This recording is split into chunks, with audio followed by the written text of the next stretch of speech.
Burnout in nursing coming into 2024. 95% of nurses, let me say that again, 95% of nurses at some point during their career have experienced some form of burnout, with the most being low staffing, emotional exhaustion, lack of respect, and my all-time favorite, being interrupted on your time off. I'm letting y'all know right now, burnout is very, very, very real, especially when working in healthcare. Ain't that right? He ain't lying. I figured that I'm just leaving the gym, so this is probably not the best time to post this video, but I don't have much time today. I'm going to work a little bit later, and I feel like I'm called to do a video on this. I feel like other industries, they have burnout. I even felt as if when I was in the corporate world from 9 to 5 on Monday through Friday, I felt burnt out as well, but it's nothing like healthcare burnout. Healthcare burnout, hear me and hear me clear. Healthcare burnout, there is no easy fix to healthcare burnout, but I do have some tips that I can give to you guys that has worked for me. Granted, I know my situation is not everyone's situation, but I feel like this can help you overall. He is 100% right. 90 to 95% of healthcare workers have felt burnout at some point or some form or fashion. No, this is not Americans, workers being lazy. No, this is not, industries complaining or bringing up issues that are not real. I am the least complaining person that I know, and I found myself complaining about burnout a lot while working in healthcare. I will say that conditions, and depending on where you're at, and depending on what facility you have, depending on what support you have, can mitigate a lot of the pain points of healthcare burnout. But overall, healthcare is still rocking and rolling. If you didn't know already, I'm a 2.5-year CNA, and excuse my parents, again, I'm just leaving the gym, but I'm a 2.5-year CNA, and I've worked on many different units, from pulmonary to ortho to cardiac to neuro, emergency. It doesn't really matter. Pulmonary, I've done them all, and I've seen a bunch of different types of nurses. Now, first point, your specialty will dictate how burnt out you are. A lot of the times for units that are heavy loaded, which means your neuro, your emergency, those units that have a high acuity and a high census, is always going to be your more burnt out units. I've worked on, I would say, maybe the hardest unit in the hospital, which would be neuro. You're dealing with disoriented patients, you're dealing with confused patients, sometimes even combative patients, but it's not their fault. It's a neuro issue. Stroke, they're not themselves, they're not who they were before their stroke. I've dealt with that. They're confused, they're hopping out of bed, they're screaming, they're throwing things, they're incontinent for the most part. And a lot of times those units have a hard time keeping staff, not because people hate the unit or hate their job. It's just because it's a heavy unit, and why would they work hard in this unit when they can go to a much easier unit, a step down unit, and work a lot less to get paid the exact same rate? Burnout can be fixed though. Burnout can be fixed. Some things that I enjoy doing that's helped me, and I'll put it in a list. I'll leave my more important tips near the end of the video so you guys can stick around and watch. One thing that I do, that I absolutely do, is prioritize sleep. You need at least 6 to 8 hours of sleep, I would say, in order to do well and perform well and not be so tired when you clock into work. Everybody's situation is different. I can go home, go to sleep, go to class, go about my day. A lot of you guys have families, kids, stuff like that you're not able to do, those things. So I understand completely, but try to get at least 6 to 8 hours of sleep. If you cannot do that, find time to rest, find vitamins that help with your energy, things like that. I just went out and purchased some zinc. I've noticed my energy levels have been really small. Right now they have a deal going on, so I feel like zinc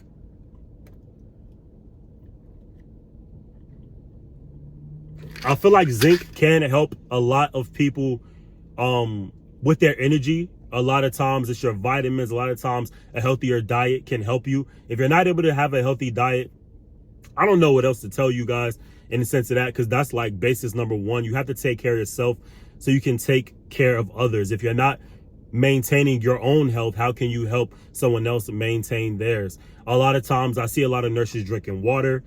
eating healthy. You get a lot of steps in while you're at work. So it's totally understandable. But these are just some things that can help you in terms of your energy levels. Find a way to prioritize your energy levels. So far I've crossed off sleep. So far I've crossed off maintaining your energy levels. The next tip that I have for you guys is to decompress in some form of fashion. Find something that makes you happy. Find something that takes your mind off. Find something that relieves your blood pressure, that lowers your blood pressure, lowers your stress levels, lowers your anxiety. A lot of times nurses like to do yoga. They like to run. They like to draw, listen to music, dance. If you like to drink wine or drink, sometimes you like to drink. I'm one of those ones that like to go out and drink on my off time and find ways to, relieve the stress of working in healthcare. It's a stressful job. I get that. That's just something that's been working for me. I go to the gym. I've noticed that me and lifting go hand in hand. Me and lifting is one of the best things that I do to support my own health. Me going to the gym relieves my blood pressure. Me going to the gym makes me sweat. Me going to the gym makes me just happy in a sense. It makes me feel good about my day. It's easier for me to go about my day-to-day duties and day-to-day tasks if I go to the gym. Sweating is the best thing that you can do for your own body to bring about more energy. That works for me. I feel like it can work for you. Find a hobby that decreases your stress levels and run with it. Find something that works, find something that helps, and do well with that. The next tip that I have for you guys is to consider changing your specialty. I know that's such a cop-out and it doesn't sound very positive, but sometimes the area and the environment that you are in is not conducive to your own happiness.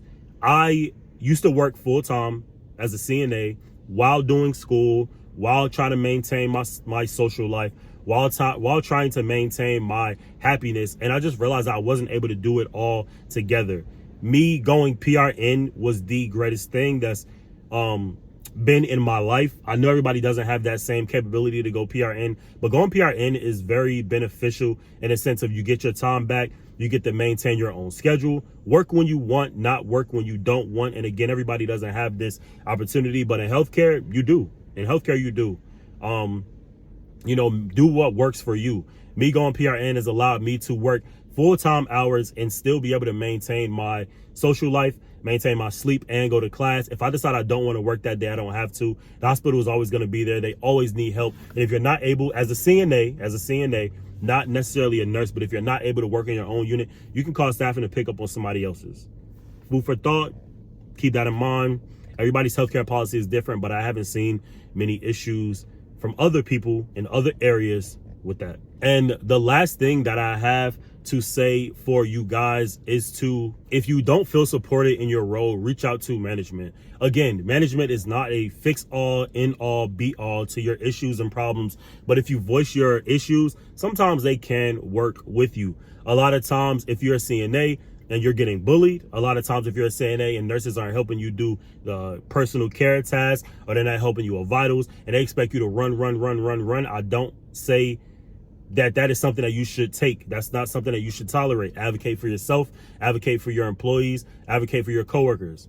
Reach out to your management and let them know, hey, I don't condone necessarily actually telling on people, but if you voice your opinion to your coworkers and they're not willing to help you, go tell on them. And I mean with the quickness. We're here to make money. We're here to care for patients. We're here to, provide for our families and our livelihood and everything. And no one wants to be breaking their back while somebody else is not holding their own weight, especially while at work. It's your job as a nurse, not a CNA.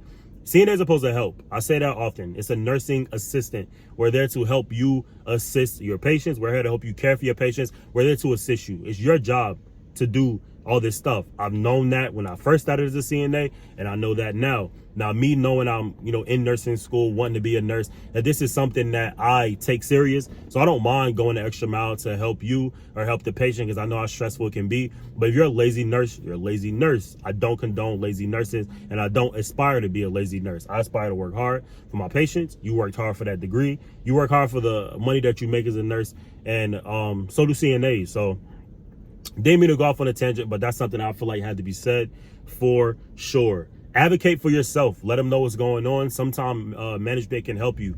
I know for one experience, and I'll probably end the video after this, one experience as a CNA, a lot of times the CNAs weren't feeling helped. A lot of nurses feel like they don't have to do personal care tasks, as in bathing, changing, bed sheet changes. It's not just about dressings and changing medicines. That patient care, especially with a patient that's going nonstop, needs that help too. And as a tech, you know, you can only do so much throughout the night.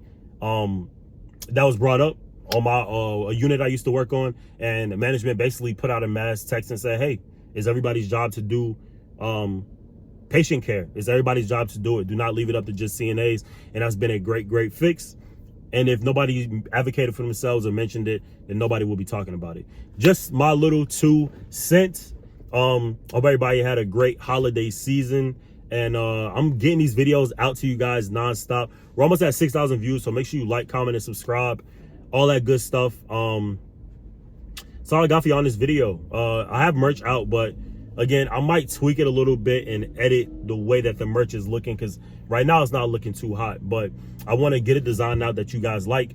School is starting soon. I will be doing a stethoscope tour, a stethoscope unboxing by the end of this week. I believe it comes in Friday, so I'll probably knock that out Friday or Saturday. Not sure yet, but I appreciate you guys for watching. Again, I'm leaving the gym if I'm a little sweaty, a little, you know, in a hoodie or do-rag or whatever. But that's all I got for you on this video, and I will see you on the next one. Also, the creator that I kind of like blended this video with is on Instagram, and I'll put his description below.